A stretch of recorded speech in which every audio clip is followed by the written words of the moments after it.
Hello and welcome to the Horror Homestead. My name is GiBi, and in this video I'm going to explain the controversial theory that Golden Freddy was in fact not an MCI victim. Like every other FNAF theory channel in 2024, I have a solution to the Golden Freddy problem. The Golden Freddy problem is a thing I just made up that states that everyone is interested in Golden Freddy because he's the cool one.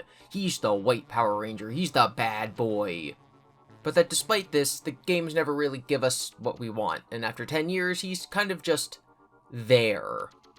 He is more of a presence than any other single animatronic, and more focused than any character who's not Nafton. But that focus is always on how mysterious he is. So the Golden Freddy problem is that everyone loves him and wants to know more about him. But if we did, he probably wouldn't be as interesting. This is why there's so many valid conclusions you can draw based on theories about him. It also means there's a high demand for answers, and a low supply, which makes videos about him do really well, even if those videos don't have a lot of substance. And I'm not saying those videos are bad, absolutely not. It's just that there's nothing really to go over, because the facts are so limited. You could state every confirmed fact we have about Golden Freddy in a single YouTube short.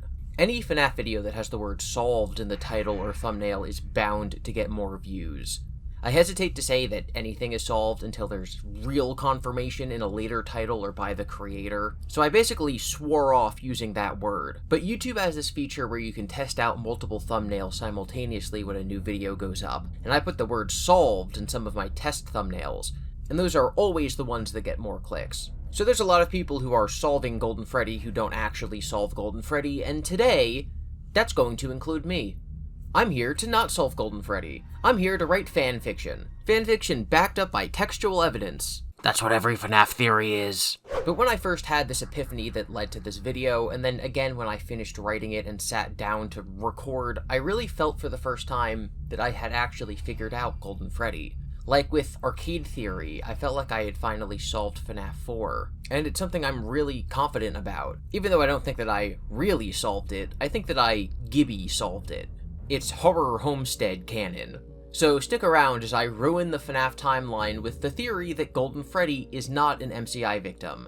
I'm dubbing this theory CassiDCI. This is also the second video I've made based on an observation from one of my commenters, so I'd also like to highlight their original comment here as well. Firstly, I, like many people, acknowledge that the FNAF timeline was created in basically a game-by-game fashion, where Scott was just making up the story as he went along, as well as retconning previous events to fit in with the current narrative. I'm pretty sure that in FNAF 1, it was intended that the missing children's incident, the 5 kids who went missing as depicted in this newspaper article, happened at the actual location that FNAF 1 took place in. When FNAF 2, which told the story about the Bite of 87, ended up being a prequel, it created this weird loop problem, where the MCI happened at a location, the Bite of 87 happened at a different location, and then FNAF 1 happened at a third location, but that might also be the first location. No matter what, it's a different opening, a different unit of time of that building being in operation, a different opening and closing of a Freddy's.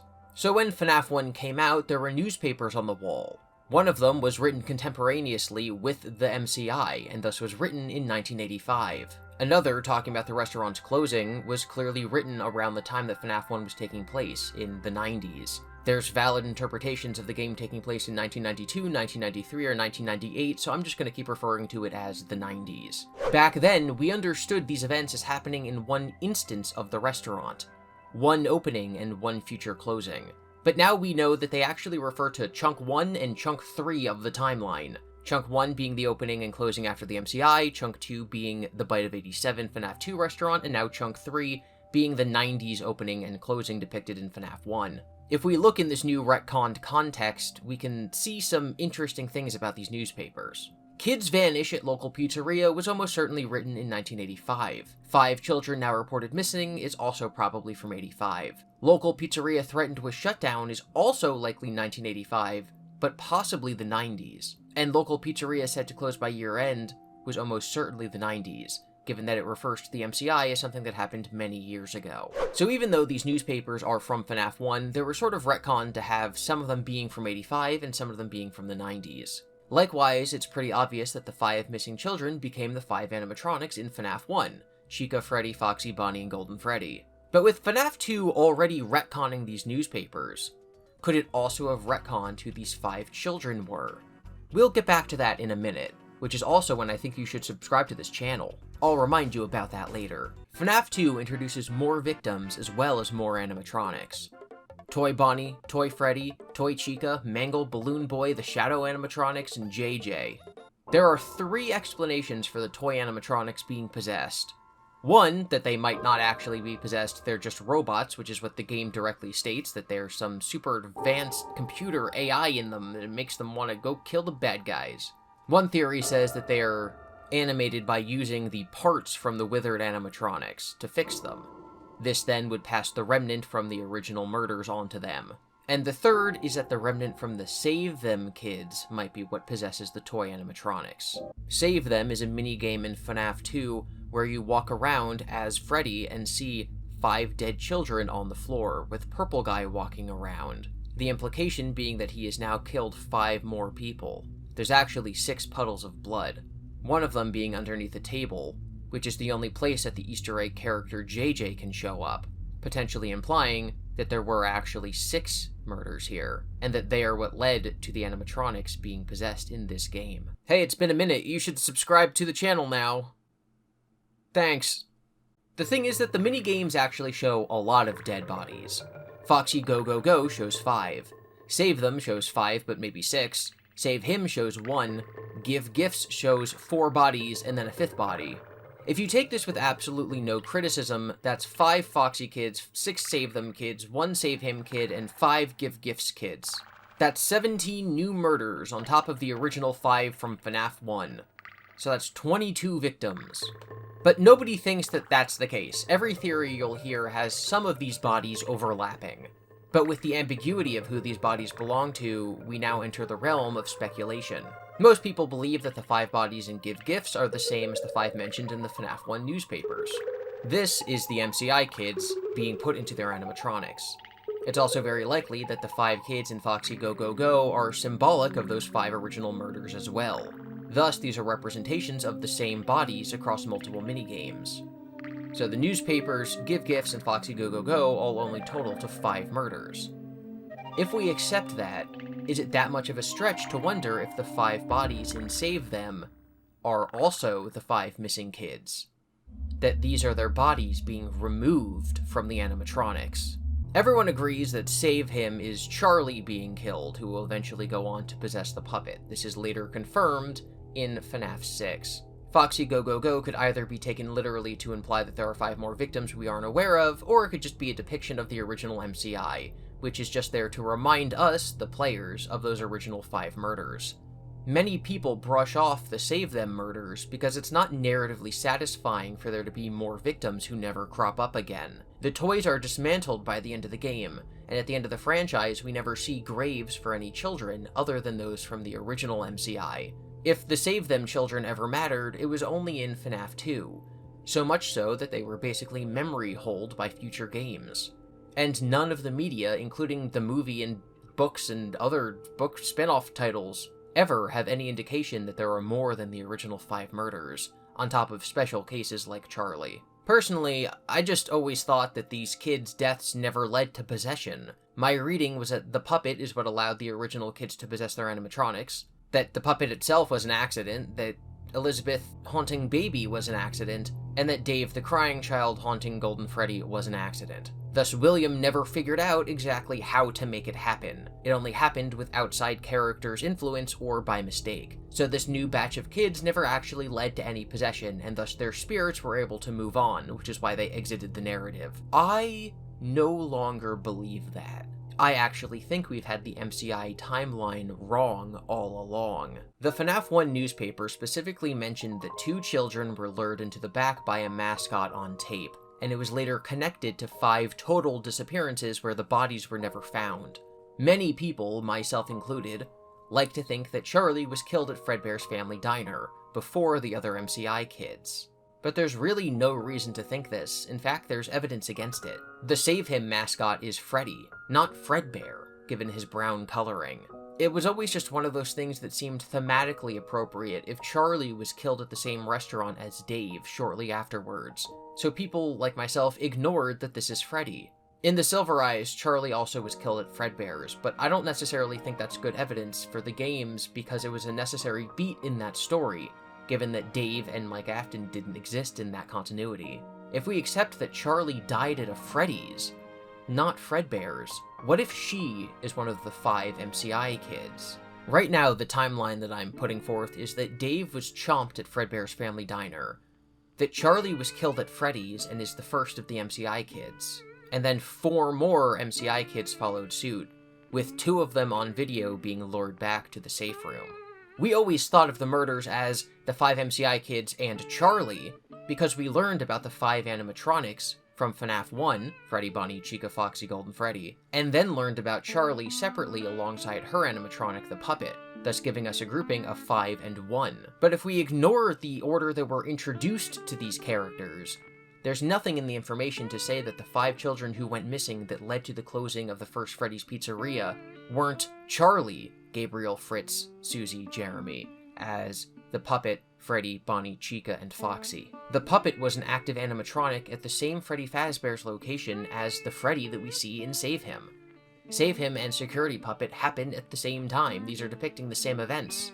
Many people believe that the in-between night nightmares in FNAF 2 depict Charlie waking up the MCI victims, giving them life. Charlie being killed around the same time as the MCI kids, in the same building, fits together just as well as her death being in 1983, a date that we only get from the Silver Eyes trilogy, and a date that's actually contradicted within that trilogy itself because they get Charlie's age wrong multiple times. So here's what I think happened.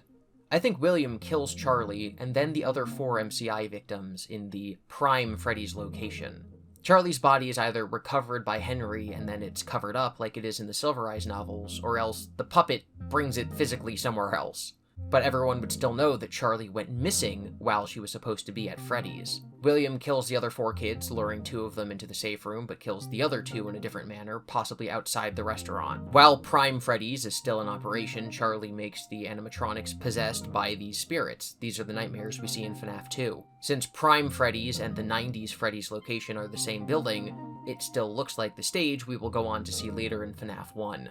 Prime Freddy's then closes. William is arrested but not convicted due to a lack of evidence. There are no bodies, and the only thing you see on camera is Spring Bonnie leading the kids to the back, not William inside the suit. Freddy's opens again 2 years later with the bodies still inside those suits in the 87 location. William returns to the company pretending to be a security guard during the events of FNAF 2. He uses his opportunity alone with the animatronics to remove the bodies. He leaves them lying around the restaurant while experimenting on them. He now sees that they've become animated the way that the puppet had, so he tries one more time. He kidnaps 1 kid and puts them alive into the Golden Freddy suit. This is Cassidy. Cassidy is the only person killed the night that we call the DCI, the Dead Children's Incident. Save them in FNAF 2. For the first time, William successfully has an animatronic animate from the result of one of his killings. This makes Cassidy the only murder in the DCI. I think 4 of the bodies on the floor in this minigame are Gabriel, Fritz, Susie, and Jeremy. The 5th is Cassidy, having just been killed. But the 6 puddles of blood pertain to those 5, plus Charlie, whose physical body William doesn't have. The toys in FNAF 2 are brought to life because pieces from the haunted animatronics are used to repair them, thus passing on their remnant. But there was never a second murder spree. There was never a DCI. There were only ever 6 murders, the same 6 that everyone agrees on, but with a different time gap between them. Instead of Charlie being killed 2 years before the other 5, her death in 83 and their deaths in 85, I think instead Cassidy is killed 2 years after the other 5, with Charlie and the other 4 killed in 85, and Cassidy killed in 87. I wrote most of this video a while ago, before The Week Before came out. And The Week Before kind of backs it up even more. There's a character in the book named Mrs. Andrews, who Phone Guy says lost her daughter when she was young. This is heavily implied to be Cassidy, which also lends credit to the theory that Andrew and Cassidy are parallels from different continuities, as it would make Cassidy's full name Cassidy Andrews. If Phone Guy's neighbor was killed in the MCI, I think he would know about it. 5 disappearances were tied to a Freddy's location that he was actively working in. If one of them was his neighbor's daughter, he would know. But if Mrs. Andrews' daughter was kidnapped 2 years after the MCI, and it wasn't tied to Freddy's at all, then Phone Guy probably wouldn't think anything of it. I really like this whole theory because it cleans up what Save Them is. It makes Cassidy even more special, which is something I think the narrative currently lacks, given that unless you read the story in a certain way, she basically doesn't exist. I think it's an escalation of William's murder spree, as the last person he kills is finally what achieves what he's been after. He finally gets someone to possess a suit, until, of course, he possesses a suit himself. And it might even explain the shadow animatronics. In this theory, I believe that whatever suit does a murder becomes a shadow animatronic. I think Shadow Bonnie is the manifestation of evil of the MCI, because the Spring Bonnie suit is what did the killing. When an animatronic kills, it makes a shadow. Shadow Freddy exists in FNAF 2 because Cassidy was literally just killed by that suit. That might also be what Nightmare from FNAF 4 is, the shadow of Fredbear killing Dave. But that's just some random shadow animatronic thoughts. It's not really a fully fledged idea, I'm just kind of chucking it in here. As with all my theories, I'm not trying to come up with some grand, sweeping conclusion. I just want to put this out there for other people to think about and potentially come to their own conclusions about and then critique me on. Basically, what if the MCI is Jeremy, Fritz, Gabriel, Susie, and Charlie in 1985 at the prime Freddy Fazbear's Pizza location? The FNAF 2 nightmares are Charlie bringing to consciousness the original animatronics. William removes the bodies from the suit 2 years later, before FNAF 2 happens, and that's when he kills Cassidy. That gets the police back on his trail, but there are not 5 more murders. I would say that the language of cinema, trying to get you to understand that the Foxy Go Go Go bodies are the same as the MCI kids, could also be telling us that Golden Freddy appearing last in Give Gifts, Give Life separates him from the other 5 characters shown in that minigame. The puppet, Bonnie, Freddy, Chica, and Foxy were first, with Golden Freddy coming last, but importantly, later, disconnected from their events. The only hole I currently see in this theory is Charlie's body. It's unclear why the puppet would hide it, or that it would evaporate based on it giving up its spirit, or why Henry would cover it up.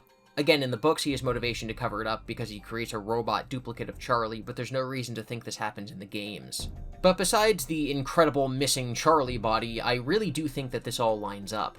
No matter what you believe, you always have to deal with the silliness that is the concept of hiding a body inside of Foxy, when Foxy has holes all throughout his torso that would make hiding a body inside of him completely impossible. Basically, I like this theory because it doesn't break anything, it explains the DCI without including 5 or 6 new victims, it gives a highlight to Cassidy. Unless I see a better explanation somewhere, or another one of my commenters blows my mind, this is my preferred way of looking at Golden Freddy and Cassidy's murder. Wait a minute, what? One thing that I and many other people gloss over is Toy Chica's high school years. Most people agree that this is William talking about killing the MCI kids. 2 of Chica's stated manners of getting her targets are directly related to what we know about MCI murders. Someone's dog dies, and so Chica's able to lure them inside, and she goes to someone's house and breaks a window. That's Susie and the MCI kid from Midnight Motorist. Because the Midnight Motorist runaway kid is an MCI victim and the footprints outside the window are William in his Bonnie suit. The orange guy is not William. But the thing that people gloss over is that in Chica's high school years, there's actually 7 victims. Before the show even starts, Foxy's hook is in Chica's bag, and she's talking about how her date from the previous day didn't go well. We then see her plot to get Freddy, the wolf, Toy Bonnie, Mangled, Puppet, and Pig Patch. There's almost certainly no correlation between these characters and the murders. The way that most people explain it is that the first one is Charlie before the others, and that the other 6 are the MCI 5, and then maybe there's room in here for Andrew if he is game canon? The final kill, the brutal kidnapping of Pig Patch, is believed by many people to be the vengeful spirit, whether that's Cassidy or Andrew. But what if this is a little more straightforward than many people believe? What if this is actually showing us the order of the killings? What if the Foxy hook, the first death before any of the others, is supposed to symbolize Dave's death? It's not clumped in with these 6 because William didn't murder him. He might be responsible for it given how he raised his sons and created the animatronics, but it wasn't a murder. That would make the first murder we see depicted in the series Charlie. Chica says this: I told him that I needed help with my homework, but once he's there, I'll have him. Which has always been weird because she says that she needs help with her homework, and then once he's there, well, where is there? Her house? The library? The homework part is obviously part of the set dressing because this is Toy Chica's high school years. But if you take that part out, all William is saying is that once he's there, he can get her. And if there is Freddy's, well, that's exactly what happens. Once she's there, he can get her. The next victim is the one with the dead dog, which we know is Susie. Most people assume that Susie was the first MCI victim because she was the first and she saw everything. And if so far these characters have lined up as Dave, Charlie, and now Susie, that does fit most people's timelines for the MCI murders. We know from the FNAF 1 newspaper that only 2 kids got lured into the back and the other 3 were just tied to the disappearances. One of the kids lured to the back is Susie, we know that from Fruity Maze. One of the Toy Chica stories, she tells the kid that she has live hostages so that they follow her. So that's probably the other one that he lured to the back. One of the stories is that a house is on fire. That's probably someone that William killed outside the restaurant. The broken window midnight motorist runaway is also probably someone that he got outside. So that accounts for Dave, Charlie, the 4 MCI kids starting with Susie, and then finally, the brutal kidnapping of Cassidy. I highlighted this line in my too long FNAF video from FNAF 2's Phone Guy phone calls. Whatever is going on out there, however tragic it may be, has nothing to do with our establishment. In my video, I labeled the deaths from FNAF 2 as the Kidnapped Children Incident. One, because I think calling it the Dead Children Incident is dumb because they're all dead in all of the murders, that's what murder means.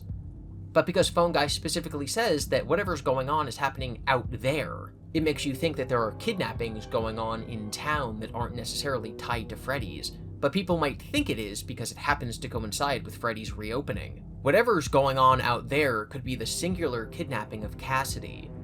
And it's not until a week later that the police investigate Freddy's, close it down, and William flees. That means that Toy Chica's high school years is, in fact, in order. Dave first, then Charlie, then Susie, then the boys, and finally Cassidy. And that Cassidy is an abduction. So that's the DCI, the Shadow Animatronics, Toy Chica's high school years, and why Cassidy is special, and that's called CassiDCI. But what do you think? If you strongly oppose this version of events, let me know why. And if you've never thought about it this way before and have either additions or amendments you'd like to add, let me know about those too. Be sure to be nice to each other in the comments, consider supporting the creators you most admire, never lose sight of the things that are important to you. Remember that Freddy's stands for Friendly, Respectful Engagement, Discussion, and Discourse Yields Success. Stay tuned to this channel for more videos like this, and if you'd like to support the channel, I do have a link to my Patreon in the description.